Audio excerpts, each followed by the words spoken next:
Ayan, live na yata tayo. Last time kasi kinuha ko na pikit mata kaya ang ewan ng dating. Ayan, let's do a Facebook Alive. Hindi lang Facebook Live. Kaso I'm not sure how lively I can be kasi medyo pinuyatan natin yung, ayan, may mga tao na. Kasi pinuyatan natin yung Squid Game na yan. Kaya yan, stress. Hindi na ako magpuyat para sa Squid Games. Nakakaano pala yan. Matagal kong gustong tignan yan. Pero sabi ko, wag muna, wala akong time. Busy ako working till midnight, past midnight. Sabi ko, this time, matulog na ako on time. And then, sige na nga, tignan natin ng Netflix at Squid Game. Ayan, tuloy. Puyat tuloy. Kaya medyo low energy tayo. Pero, paggising, check. Ayun! Manny Pacquiao running for the President of the Philippines. Yan, El Presidente ang habol ni Manny Pacquiao. So, as we discussed in previous FB Alives, I don't think Manny Pacquiao na magre-retire siya sa boxing on a losing note. Kasi alam ko si Pacquiao, he wants to retire on a winning streak, di ba? At sana, to keep at this one, yung kanyang belts and of course, to beat someone big name. So, yun ang nangyari earlier this year, no? So, for Manny Pacquiao to retire, ibig sabihin niyan, he's looking at something even bigger, no? Than his boxing legacy or for that matter, yung end point niya doon sa kanyang boxing career. So, kaya, sabi ko, he's most likely running na for the president, hindi vice president. Although dun sa mga podcast discussion namin sa Project Pilipinas at saka yung mga ibang analysis natin, sinabi ko na si Pacquiao, maybe better if he runs for vice presidency first. Because doon, at least ma-prove niya yung mettle of leadership niya at doon niya maipakita na handa siya na i-commit na 100% yung sarili niya doon sa public service. And I think as a vice president, he could have been also a very effective one, no? I mean, hindi naman threatening sa Pacquiao. Of course, may mga hidwaan sa pagitan ni Pacquiao and ating president and other people. But I think if ever naging vice president si Pacquiao, I don't think he's gonna be a threatening type. So for sure, may cabinet position siya, perhaps even a good cabinet position. And sabi ko nga, Pacquiao could have gone around the world, bringing celebrities, investors, and all.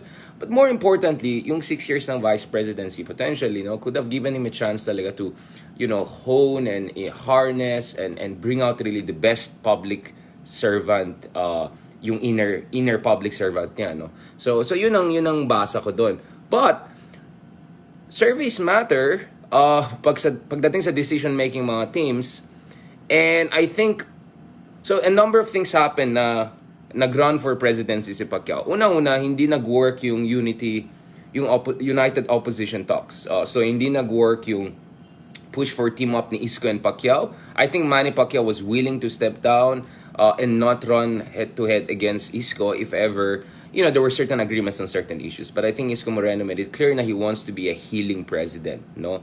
Pagdating naman kay Pacquiao, I think he's more in a crusade mode. So, hindi nag-work yan. I'm not sure anong maging implication ito for Lenny Robredo kasi medyo maging mahirap yan. If both Isko and Pacquiao are running, and Lenny was pushing for the two to unify as united opposition, then that means Lenny will still run even if both Isko and Pacquiao are running. So, may implication din yan kay Lenny Robredo no? Because this is gonna be a very, very crowded field kung lahat sila tatakbo, no? And that could potentially really split yung vote ng alternative, opposition, or center, whatever you wanna call it, no?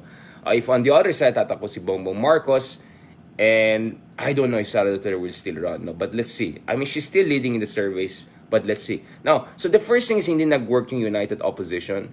And there's a possibility that all of these people involved in a supposed united tandem, they might run all against each other. So, that's an interesting development, but not unexpected, no? Alam natin, more disunited opposition ang problema most of the time. I mean, there were cases in the past, I think, was it in 2007 midterm elections laban kay Arroyo, medyo nag-team up yung mga opposition. And they did pretty well for midterm elections for an opposition. No? So, because generally incumbents do much better during midterm elections. So, but generally, medyo mahirap yung itong idea ng united opposition. No? So, in fairness kay Lenny Robredo, she tried it. She really tried to bring, I think, Isko, Pacquiao, and all of them together. It just didn't work kasi wala silang agreement on certain issues. Wait lang, medyo ilayo ko. May mga nagsabi nakaka-distract daw ang aking lips or whatever. Kasi dito sa phone, parang malayo eh. Pero pag na-upload, parang lapit. Medyo mahaba naman kami natin sa ilayo ko yan. Tinitingnan ko kasi yung screen ko rin dito eh.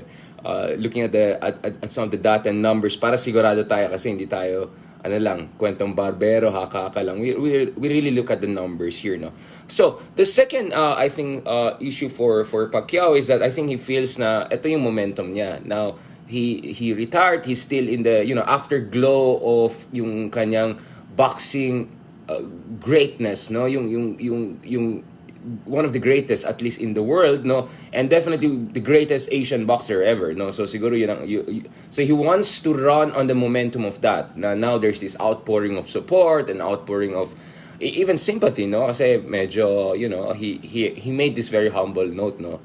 He struck this very humble note nung natalo siya sa mga sa huling fight niya, professional bout niya. So I think he wants to end on that strong note, no, yung afterglow pa lang ng everyone pouring, praise on him. But I think the third important factor here, so one is the disunited opposition. Hindi nag-work yung team-up efforts. Hindi nag-work yung push ni Lenny Robredo to put Isko and Pacquiao together. But the second factor, I think, which is very, very important here is, of course, yung sabi ko nga, he wants to end on a momentum. Ayan, hindi ako masyadong Facebook alive kasi ito nga, Squid Game, hindi na ako manood niyan. Number 3, very importantly, surveys. Nako. Yeah, in fairness, medyo legit naman. Legit naman na surveys. Huwag tayong ganun, okay? And Pulse Asia survey has consistently got, yung more or less the outcome right. Kasi very, okay naman, scientific talaga yun naman yung process eh. Now, ito kasi nangyari. So if you look at the numbers of Pacquiao back in February, he was at around 11%. And he was doing much better in D and E, no? So ito yung urban poor and rural poor, and quote-unquote masa, no? So he was doing at around 12%, slightly better than his overall average number at 11%. Ito yung Q1 ng this year, no? So Pacquiao was, yes, also then he was statistically tied with Isko, with Poe, and with Marcos. But Sara Duterte was way ahead, no? Closer to 30% yung numbers na in Q1 of this year, no?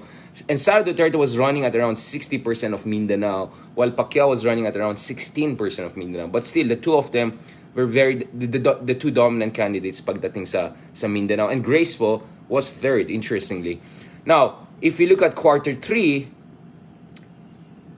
stick muna tayo dito sa Q1 because Pacquiao was also doing well as a vice presidential candidate dito sa Q1 of this year. So actually, statistically tied sila ni Isko as vice presidential candidate nung Q1. Pero parang hindi pa sinama si Tatay Digong dito. So nung sinama si Tatay Digong sa Q2, medyo umakyat, no? So medyo umiba. But still, Pacquiao was doing very well. And Tito Soto was lower, no? 11% lang si Tito Soto nung Q1 of this year, no? Nung medyo may intimations na tatakbo si Tito Soto. So yung Itbulaga factor was not as prominent in the first quarter of this year. So siguro earlier inisip nilang ng team ni Pacquiao, he could run either way and he could be quite competitive. And I think for some of us, we're saying that perhaps even better if he runs for vice president. Of course, this is his choice. This is just a suggestion. He could be very competitive for vice presidency. But the picture changed in the Q2, no? Nagkaroon sila ng awa ni Paolo Duterte. Claim ng kabila is bumaba yung numbers na because of that. But I don't see really a significant decrease. In fact, if anything, sa ibang surveys, some of the good online surveys based on analytics, actually Pacquiao is doing well already in second quarter, even though may hidwaan sila ni Paolo Duterte. So there's no evidence to suggest na kung may away ka ni Paolo Duterte, your numbers will collapse or anything like that. That's nonsense. So Pacquiao, Q2, no? Medyo iba na yung dynamics, no? He was not doing as well in the vice presidency, and his presidential numbers were not really picking up as much. So, but interestingly, if you look at the latest survey na lumabas for early September, kita natin dito, numbers of both Tatay Digong and Inday Sara ay bumaba talaga ng significantly, no? So, you would have imagined that Sara's numbers would have actually been in a much more dominant position. I mean, sila B9 nung last elections, they were entering the election season, with numbers 30-40%. No? But Sara's number went down to around 20%. Medyo bumaba rin yung numbers niya sa Mindanao to 47%. Medyo nag-spread yung numbers. But I think the big story also in September, in the latest Q3 survey, is that medyo umalis si Poe, no? Medyo bumaba si Poe dito sa numbers. So umakyat si Pacquiao, no? Although yung numbers niya went from 11 to 12. So Pacquiao in the latest survey is actually statistically tied with Isko and even Bongbong Marcos. And Bongbong Marcos is statistically tied with Sara and Isko. So it's a very competitive race at the top 4 at least. Bumaba si Grace, and it's possible that Grace will not run for either presidency or vice presidency. So I think Pacquiao is feeling he could be very competitive in the race and could be easily in the top 3, top 4, no? At yung numbers niya sa E, no, ay umakyat. So he was at around 12% sa Class E. Umakyat ito sa 20% sa Q3. So mukhang ang basa ng Pacquiao team is that kasi I think he's gonna be really in crusade mode, no? Against corruption, against yung lahat ng mga anomalya sa gobyerno. So, and alam natin si Pacquiao, his point is like he's gonna be helpful to people. He's gonna use his own resources. Ayan, ibabash tayo. So, sorry yan, kasi pagpagod ako, yan, I sneeze a bit. Don't worry, okay tayo. Moving forward, ayan, kay Pacquiao, umakyat kasi number niya sa E, and he's also statistically tied with Isko and Bongbong, no? So I think that's where feel nila ng team nila, it's better for him to go all the way na for the presidency. So this will be very interesting. And I think the Pacquiao team are banking on at least 2 things. Baka medyo mahirapan sila sa NCR. His numbers in NCR are really, really weak. Malakas talaga si Bongbong Marcos sa NCR. And Isko, second. But Pacquiao is very weak in NCR. ABC also very weak in numbers. Ito yung middle class, upper class. Pero yung numbers niya sa E umakyat. So I think the Pacquiao team is hoping to further push his numbers in Mindanao, especially kung hindi tatakbo si Sara. They will hope to gobble up a huge chunk of the votes if ever Sara doesn't run. So the Pacquiao team is kind of hoping if ever hindi tatakbo si Poe and si Sara, they can push up the numbers. And there's a possibility, who knows, even Lenny might not run. So they can pick up some numbers here and make it a 3-way race with Bongbong and Isko. So I think ito yung strategy nila, ito yung hope nila. At mag-focus sila doon sa E, mag-focus sila sa Mindanao, and try to a little bit improve the numbers in ABC and NCR, and then push a little bit also the numbers in ABC. No? Medyo mahirap yun. But I think sa D also, Pacquiao has a good chance of pushing it up, no? But sa E talaga, umakyat ng numbers niya, no? Significant, from 12 to 20. So, I think this is the strategy. And then yun nga, sabi ko nga, ang nakikita natin dito is for the vice presidency, hindi na ganun ka-competitive. Kasi Tito Soto, Itbulaga, ang napakalakas ngayon sa VP. So I think that also discouraged siguro not only Poe, probably even President Duterte might not run anymore as vice president. But mukhang even the Pacquiao team are calculating, parang mahirapan tayo dyan kung tatakbo tayo for vice presidency, considering that this is not even the first preference, no, of Pacquiao, no. So these are some of the interesting things that we have to look at. Let me just go quickly to the second preference, kasi Grace Poe is the top candidate as second preference. And if Grace Poe does not also run, for presidency, kasi mukhang she'll not also run for the vice presidency, again, I think Pacquiao, Isko, Bongbong, they will try to pick up some numbers there, no?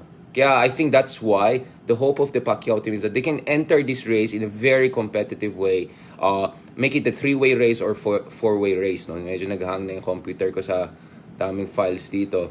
So I think that's their calculation. I think they're hoping that Sara doesn't run so they can pick up numbers in Mindanao. They're also hoping to continue itong push-up nila pagdating sa numbers nila sa E. I think they'll try to improve their numbers a little bit sa NCR and especially among ABC kung saan mahina talaga si Pacquiao. And then they'll try to also pick up some numbers if Sara, Lenny, and Poe don't run. Because Pacquiao, Isko, and Bongbong will be in a good position to pick up some of the numbers. Let's see. Now, of course, my implication and kay Vice President Lenny Robredo, does she want to still run if Isko is gonna be there, if Pacquiao is gonna be there? No, that's the issue here. Again, so dito sa second choice, Pacquiao is not in the top four actually. But if Poe drops out and if Sarah drops out, it's possible that Pacquiao, yeah, will move to the top four, so he can pick up still some numbers there, no. So that's all. Now, anyways, I think the issue here is, I think the pressure now will be on Lenny. Kasi yun nga Isko is running, Pacquiao is running. She wanted them to team up. So now she will run also herself. So I think yun yung magiging issue ngayon. At ito yung malaking implication ng Pacquiao so early on, no, filing candidacy and all the way go na sila. May resources naman si Pacquiao, medyo may momentum naman siya. And if ever Sarah doesn't run, he'll try to pick up some numbers in Mindanao, no? And so yun. So yun ang tinitignan natin ngayon. Ito, sorry medyo hindi ako gano'n ka-Facebook alive kasi nagpuyat ako, di ko nagagawin yan. But I'm saying, like, one big implication here is that first, this is going to be, again, increasingly looking like a 1992 elections. Napakadaming competitive candidates. So baka we might not see the 40-50% that some people are hoping for the next president. We might have a president with 20, 25, 30%. So the Pacquiao team are looking at that. If this is going to be 1992, we can be very competitive and try to push it to 20, 25%. No? Ramos became the president with less than 25% of the vote. So I think that's their thinking. And now, of course, the big question is, Lenny, will she still run? Because if Lenny runs, Isko runs, Pacquiao runs, paano yan, no? Baka mag-split yung vote ng other side, no? And there's a possibility that Bongbong Marcos and the Duterte side will actually team up coming to this election. So that will be a very interesting one kung mangyayari, no? Baka maging unified yung administration side para sobrang disunited yung opposition. So I think Isko is Isko is looking at everything. If Lenny is running still, of course they're looking at Pacquiao running. But I think Lenny is also looking at these elements. No, if she's gonna help the cause of the opposition by running, or it's better that she backs up either Pacquiao or Isko or both of them. But my sense is pagdating sa debates, Pacquiao will go strongly dun sa issue ng corruption and other things, no? And as for Isko, sabi niya nga, he's open to to supporting yung restoration of franchise of ABS-CBN and us rejoining the ICC. Let's see. Baka discussion of Senator De Lima will also come in. Releasing Senator De Lima, wala naman nangyari dun sa case niya. I mean, is this just legal harassment whatsoever? So yun yung position of opposition. So let's see. So I'll keep it there. There'll be more updates soon. Let's see if mag-announce na rin yung mga ibang candidates soon. But probably next week na yan, before October 8 deadline. No? So thank you very much. Pasensya na, medyo pagod tayo. I see a lot of questions here. So I'm thinking siguro sa next FB Alive natin, medyo magka-question answer portion lang tayo. It's just that I have to cut it down here a bit. Medyo I need to re-energize myself. Medyo wind down pa tayo ng konti. But that's my point. The 3 points, no? First of all, I think pagdating sa Pacquiao people, they're really focused on 100% on the presidency. Second thing, I think Pacquiao is really looking at the fact that ngayon may outpouring of support for his legacy as a boxing. He wants to use that as a momentum, even though natalo siya sa latest race niya. But I think his humble tone after the match helpful. And then of course, sa surveys nakikita din natin dito, first hindi nag-work yung United Opposition plans nila Juan Sambayan and Lenny Robredo. But dito sa surveys nakikita natin sa quarter 3 surveys, Pacquiao is actually doing quite okay, no? And he's statistically tied with sila Isko and Bongbong, so why shouldn't he run? So I think that's their thinking, no? And most importantly, Itbulaga sa VP race, no? So what's his name? Yeah, I mean, if titignan mo talaga sa VP race, ang lakas ni Tito Soto. So I think that may have discouraged some people who are saying na better he'll run for the vice presidency. Okay, I'll keep it there. Baka I'll say more crazy things.